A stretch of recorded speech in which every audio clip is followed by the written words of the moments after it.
നമ്മൾ കഴിഞ്ഞ ക്ലാസ്സിൽ വെർബിനെ കുറിച്ചാണ് പറഞ്ഞുകൊണ്ടിരുന്നത്. ഓർക്കുന്നുണ്ടല്ലോ അല്ലേ? വെർബ് എന്ന് വെച്ചാൽ എന്താ ശരിക്കും? വെർബ് എന്ന് വെച്ചാൽ ഒരു ആക്ഷൻ ആണ്, ഒരു ആക്ടിവിറ്റി ആണ്. ശരിക്കും വെർബ് എന്ന് പറഞ്ഞാൽ it's A word in A sentence which shows an action or activity അല്ലേ? നമ്മൾ ചെയ്യുന്ന കാര്യങ്ങളെ സംസാരിക്കുക, എഴുതുക, പറയുക അങ്ങനെയുള്ള കാര്യങ്ങളെയാണ് നമ്മൾ വെർബ് എന്ന് പറയുന്നത്.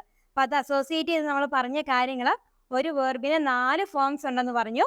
V1, V2, V3, ING. ഇതൊക്കെ ഏതൊക്കെ സിറ്റുവേഷനിലാണ് യൂസ് ചെയ്യുന്നതെന്നൊക്കെ കഴിഞ്ഞ വീഡിയോയിൽ പറഞ്ഞിരുന്നു. അപ്പം അത് കാണാത്തവർ ജസ്റ്റ് ഒന്ന് കാണുക.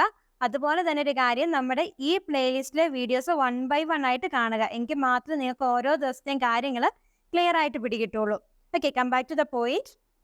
V1, V2, V3, ING form ഉണ്ടെന്ന് പറഞ്ഞു വെർബിന്. അതുപോലെ തന്നെ വെർബിന് റെഗുലർ വേർബ്സും ഇറഗുലർ വേർബ്സ്, അങ്ങനെ 2 കാറ്റഗറീസ് ഉണ്ടെന്ന് പറഞ്ഞായിരുന്നു. ഇറഗുലർ വേർബ്സ് വെച്ചിട്ടാണ് നമ്മൾ ക്ലാസ് ക്ലോസ് ചെയ്തത്. റെഗുലർ വേർബ്സ് എന്ന് പറഞ്ഞാൽ എന്തായിരുന്നു? റെഗുലർ വേർബ്സ് എന്ന് വെച്ചാൽ നമ്മുടെ ഈ V1ൻ്റെ കൂടെ ED ആഡ് ചെയ്ത് V2 V3 ക്രിയേറ്റ് ചെയ്യുന്ന ഇതിനെയാണ് നമ്മൾ റെഗുലർ വേർബ്സ് എന്ന് പറയുന്നത്. ഫോർ എക്സാമ്പിൾ, പ്ലേ എന്നുള്ളത് V1 ആണ്. അതിൻ്റെ V2 എന്ന് പറയുമ്പോൾ പ്ലേഡ്, V3 എന്ന് പറയുമ്പോൾ എഗെയിൻ പ്ലേഡ് ആണ്. വോക്ക് എന്നുള്ള വേർഡിൻ്റെ അതേ V3യും V2വും രണ്ടും ED ആഡ് ചെയ്ത് ആണ് വരുന്നത്. സോ ഇങ്ങനെ ഒരു വേർബിൻ്റെ, അതായത് V1ൻ്റെ കൂടെ ED ആഡ് ചെയ്ത് നമ്മൾ V2 ആൻഡ് V3 ക്രിയേറ്റ് ചെയ്യുന്നതിനാണ് റെഗുലർ വേർബ്സ് എന്ന് പറയുന്നത്. അപ്പോൾ ഇറഗുലർ വേർബ് എന്ന് വെച്ചാൽ എന്താ? ഇറഗുലർ വേർബ് എന്ന് പറഞ്ഞാൽ അതിൻ്റെ V2വും V3യും ക്രിയേറ്റ് ചെയ്യാൻ നമുക്ക് ED അങ്ങനെ ഒരു സ്പെസിഫിക് ഫോമാറ്റ് ഇല്ല. പകരം V1ഉം V2ഉം V3 ഒക്കെ ഡിഫറെൻ്റ് ആയിരിക്കും. അപ്പോൾ അത് റിലേറ്റഡ് ആയിട്ടുള്ള ഇറഗുലർ വേർബ്സിനെ കുറിച്ച് ഉള്ള കാര്യങ്ങളാണ് ഇന്ന് നമ്മൾ ഫസ്റ്റ് ഡീൽ ചെയ്യുന്നത്. ഇറഗുലർ വേർബ്സിനെ കുറിച്ച് കുറച്ചുകൂടെ ക്ലിയർ ആയിട്ട് അല്ലെങ്കിൽ ഡീറ്റെയിൽഡ് ആയിട്ട് പറഞ്ഞാൽ നമുക്ക് കുറച്ച് കാറ്റഗറീസ് ഉണ്ട്. ഇറഗുലർ വേർബ്സിൻ്റെ ഫസ്റ്റ് കാറ്റഗറിയാണ് V1, V2, V3 are different എന്നുള്ളൊരു കേസ്. അതായത് നമ്മൾ V1ഉം V2ഉം V3 എഴുതുമ്പോൾ എന്താണ്? ഇത് മൂന്നും ഡിഫറെൻ്റ് ആയിരിക്കും. For example, do, did, done എന്നൊക്കെ V1ഉം V2ഉം V3 ഡിഫറെൻ്റ് ആയിരിക്കും. അല്ലെങ്കിൽ പിന്നെ നമ്മൾ സ്പീക്ക് എന്നുള്ള വേർഡ് നമ്മൾ V2ൽ പറയുമ്പോൾ സ്പോക്ക് ആണ്. V3 ഫോം വരുമ്പോൾ സ്പോക്കൺ എന്ന് വരും. വേറൊരു എക്സാമ്പിൾ നോക്കിയാൽ റൈറ്റ് എന്നുള്ള വേർഡിൻ്റെ V2 റോട്ട് ആണ്. V3 എന്ന് പറയുമ്പോൾ റിട്ടൺ ആകും. അല്ലെങ്കിൽ ഗോ എന്നുള്ള വേർഡ് നോക്കി നമുക്ക് എപ്പോഴും ആവശ്യമുള്ളൊരു സാധനമാണ്. ഗോവിൻ്റെ V2 എന്ന് പറയുന്നത് വെൻറ്റും V3 എന്ന് പറയുന്നത് ഗോണും ആയിരിക്കും. സോ ചില കേസസിൽ V1, V2, V3 ഡിഫറെൻ്റ് ആയിരിക്കും. അതിൻ്റെ എക്സാമ്പിൾസ് ആണ് ഈ പറഞ്ഞ കുറച്ച്. ഇതല്ലാട്ട് ഈ ഒരുപാട് വേർഡ്സ് ഉണ്ട്. ഞാൻ ജസ്റ്റ് നമ്മൾ കോമൺ ആയിട്ട് യൂസ് ചെയ്യുന്ന കുറച്ച് വേർഡ്സിൻ്റെ V1, V2, V3 കാണിച്ചതേ ഉള്ളൂ. ഇനി സെക്കൻഡ് കേസ് എന്ന് പറയുന്നത്, ഇവിടെ എന്താ നമ്മൾ പറയുന്നത്? V1, V2, V3 ആ ഡിഫറെൻ്റ് ആണെങ്കിൽ നേരെ ഓപ്പോസിറ്റ് V1, V2, V3 ആ സെയിം ആയിരിക്കും. അതായത് റീഡ് എന്നുള്ള വേർഡ് V1 ആണ്. V2 എന്ന് പറയുമ്പോൾ എഗെയിൻ സ്പെല്ലിംഗ് സെയിം ആയിരിക്കും, പക്ഷെ പ്രൊനൗൺസിയേഷൻ വരുന്നത് റെഡ് എന്നാണ് കേട്ടോ. V3യും സെയിം ആണ്. റെഡ് പ്രൊനൗൺസിയേഷൻ മാത്രമേ ഈ കേസിൽ മാറുന്നുള്ളൂ. പക്ഷെ ഇനി വരുന്ന വേർഡ്സ് ഒന്ന് നോക്കിയേ. കട്ട് എന്നുള്ള വേർഡിന് V2 എന്ന് പറയുന്നത് കട്ട് തന്നെയാണ്.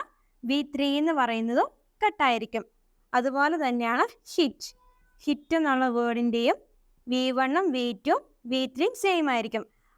അതുപോലെ ലെറ്റ് അനുവദിക്കാന്നൊക്കെ പറയില്ലേ, ലെറ്റിൻ്റെ V1, V2, V3 എന്ന് പറയുന്നത് സെയിം ആയിരിക്കും.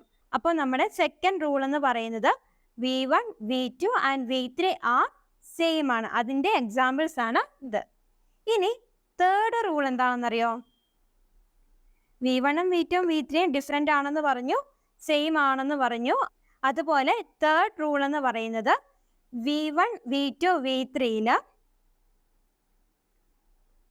V1 and V2 are same, but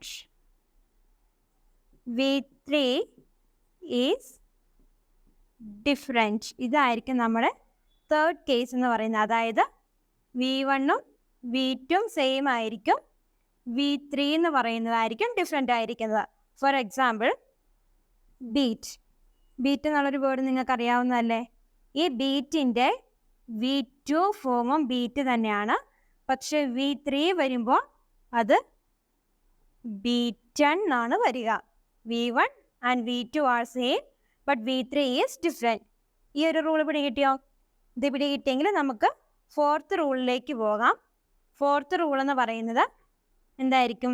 V1 and V3 ആയിരിക്കും. അതായത് നമ്മൾ പറഞ്ഞ V1 V2 സെയിം ആണെന്നാണ് തേർഡ് റൂളിൽ പറഞ്ഞത്. ഫോർത്ത് റൂൾ വരുമ്പോൾ V1 V2 അല്ല, V1 and V3 are same, but V2 is different. അതായത് V1ഉം V3യും ആയിരിക്കും സെയിം, V2 എന്ന് പറയുന്നത് ഡിഫറെൻ്റ് ആയിരിക്കും.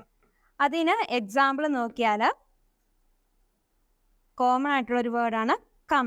കമ്മിൻ്റെ V1 കമ്മാണെന്ന് നമുക്കറിയാം. അതുപോലെ തന്നെ V3യും കമ്മായിരിക്കും, പക്ഷേ V2 എന്ന് പറയുന്നത് കെയുമാണ്, CAME, കെ. ബിക്കം എന്നുള്ളൊരു വേർഡ് നോക്കിയേ, ബിക്കം. ബിക്കമിൻ്റെ V1ഉം V3യും സെയിം ആയിരിക്കും, പക്ഷേ V2 ഫോം വരുമ്പോൾ അത് ബിക്കെയിം എന്നായിരിക്കും. സോ നമുക്ക് റെഗുലർ വേർബ്സ് എഴുതുമ്പോൾ V1ഉം V3യും സെയിം ആയിട്ടും V2 മാത്രം ഡിഫറെൻ്റ് ആയിട്ടും വരുന്ന കേസസ് ഉണ്ട്. ക്ലിയർ ആണല്ലോ? ഫോർത്ത് റൂള് ക്ലിയർ ആണെങ്കിൽ നമുക്ക് ഫിഫ്ത്ത് റൂളിലേക്ക് പോകാം. ഫിഫ്ത്ത് റൂള് വരുമ്പോൾ V2 and V3 are same, but V1 is different. അതായത് V1 ഡിഫറെൻ്റ് ആയിരിക്കും, V2ഉം V3യും ആയിരിക്കും സെയിം ആയിട്ട് വരിക. ഇത് നമ്മുടെ ഏതാണ് റെഗുലർ വേർബ്സ് ഒക്കെ എങ്ങനെയായിരിക്കും വരിക അറിയാമല്ലോ? വോക്ക്. വോക്ക് ആണെങ്കിൽ അതിൻ്റെ V2ഉം V3 എന്ന് പറയുന്നത് വർക്ക്ഡ് ആണ്, എഗെയിൻ വർക്ക്ഡ് ആണ്. ഇതുപോലെ തന്നെ ഇറഗുലർ വേർബ്സിൽ വരുന്ന V2 V3 എന്ന് പറയുന്നത് സ്ലീപ്പ്. സ്ലീപ്പിൻ്റെ V2 എന്ന് പറയുന്നത് സ്ലെപ്റ്റ് ആണ്, V3 എന്ന് പറയുന്നത് സ്ലെപ്റ്റ് ആണ്. നമുക്കറിയാവുന്നൊരു കാര്യമാണ് അല്ലേ? അതുപോലെ തന്നെ ലേൺ. ലേണിൻ്റെ V2 എന്ന് പറയുന്നത് ലേൺഡ് ആണ്, എഗെയിൻ V3 എന്ന് പറയുന്നതും ലേൺഡ് ആണ്. അതുപോലെ തന്നെ ഡ്രീം. ഡ്രീമിൻ്റെ V2 എന്ന് പറയുന്നത് ഡ്രെംഡ് ആണ്, V3 എന്ന് പറയുന്നത് ഡ്രെംഡ് ആണ്. ഇതിൽ ശ്രദ്ധിക്കേണ്ട ഒരു കാര്യം, ഈ ലേൺഡിന് നമ്മൾ രണ്ട് സ്പെല്ലിംഗ് ഉണ്ട് കേട്ടോ. ED ചേർത്തിട്ടും T ചേർത്തിട്ടും പറയാതെ നിങ്ങളൊന്ന് ഓർത്ത് വെക്കുക. ഇതൊരു എക്സെപ്ഷൻ കേസാണ്. അപ്പോൾ മനസ്സിലായല്ലോ? ഇറഗുലർ വേർബ്സിൻ്റെ ഫിഫ്ത്ത് റൂൾ എന്ന് പറയുന്നത് V2ഉം V3 ആയിരിക്കും സെയിം, V1 ഡിഫറെൻ്റ് ആയിരിക്കും. അപ്പോൾ ഇത്രയാണ് നമുക്ക് ഇറഗുലർ വേർബ്സിനെ കുറിച്ച് പറയാനുള്ളത്. ഇതിൻ്റെ ലിസ്റ്റ് നമ്മുടെ കയ്യിൽ സ്റ്റഡി മെറ്റീരിയൽ ആയിട്ടുണ്ട്. അപ്പോൾ അത് വേണ്ടവർ ജസ്റ്റ് ഒന്ന് അറിയിച്ചാൽ മതി. നമ്മുടെ ഇൻസ്റ്റഗ്രാം വഴിയോ ടെലഗ്രാം വഴിയോ വാട്സാപ്പ് വഴിയോ ഒക്കെ ഒന്ന് ഇൻഫോം ചെയ്താൽ മതി. വെർബിനെ കുറിച്ച് നമ്മൾ അറിഞ്ഞിരിക്കേണ്ട ലാസ്റ്റ് പോയിന്റ് ആണ് ഈ ഒരു കാര്യം, മെയിൻ വെർബും ഹെൽപ്പിംഗ് വെർബും. അതെന്താണെന്ന് വെച്ചാൽ നമ്മൾ പറഞ്ഞില്ല, വെർബിനെ നമുക്ക് റെഗുലർ വേർബ്സ് ഇറഗുലർ വേർബ്സ് എന്ന് പറഞ്ഞ് ഇങ്ങനെ കാറ്റഗറൈസ് ചെയ്യാന്ന്. അതുപോലെ തന്നെ വെർബിൻ്റെ രണ്ടാമത്തെ അല്ലെങ്കിൽ വേറൊരു കാറ്റഗറൈസേഷനാണ് main verb and helping verbs എന്ന് പറയുന്നത്. മെയിൻ വെർബ് എന്ന് വെച്ചാൽ actually main verb in a sentence, main verb in a sentence is the word which shows the main activity, the main activity or action. Main verb in a sentence is the word which shows the main activity or action. നമ്മൾ പറഞ്ഞില്ലായിരുന്നു കഴിഞ്ഞ വീഡിയോയിൽ നമുക്ക് physical and mental activities ഉണ്ടെന്ന്, ഈ sleep, run, jump എന്നൊക്കെ പറഞ്ഞ്. So അങ്ങനെ ഉള്ള മെയിൻ ആയിട്ടുള്ള ആക്ടിവിറ്റീസിനെയാണ് നമ്മൾ മെയിൻ വെർബ് എന്ന് പറയുന്നത്. ഇപ്പോൾ ഈ ഒരു സെൻറ്റൻസ് നോക്കിയാൽ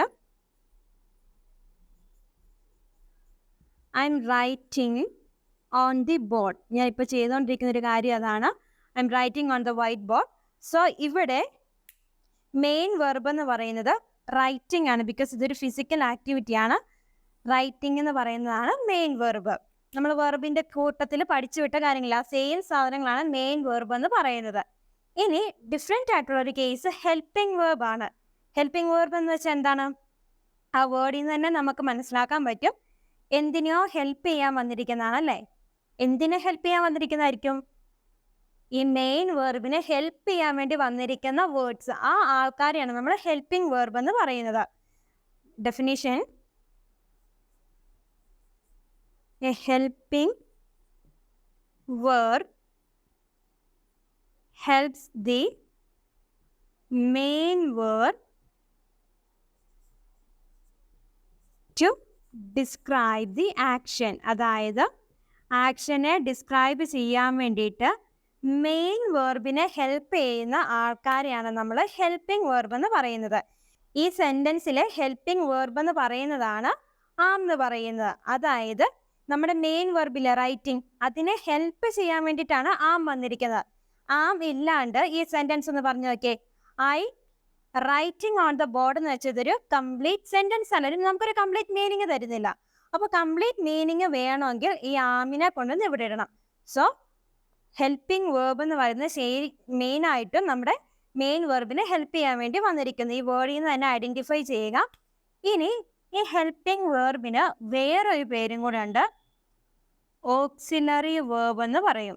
ഓക്സിലറി വേർബ്. ഈ ഓക്സിലറി എന്നുള്ള വേർഡ് കേട്ടിട്ട് നിങ്ങൾക്ക് മനസ്സിലാകുന്നില്ലെങ്കിൽ ഹെൽപ്പിംഗ് വേർബ് നോർത്ത് വെച്ചാൽ മതി. എന്തിനാണ്? മെയിൻ വെർബിനെ ഹെൽപ്പ് ചെയ്യാൻ വേണ്ടി വരുന്ന ആൾക്കാർ, അത്രേ ഉള്ളൂ. ഇനി നമ്മൾ കോമൺ ആയിട്ട് യൂസ് ചെയ്യുന്ന ഹെൽപ്പിംഗ് വേർബ്സ് ഏതൊക്കെയാണെന്നറിയോ?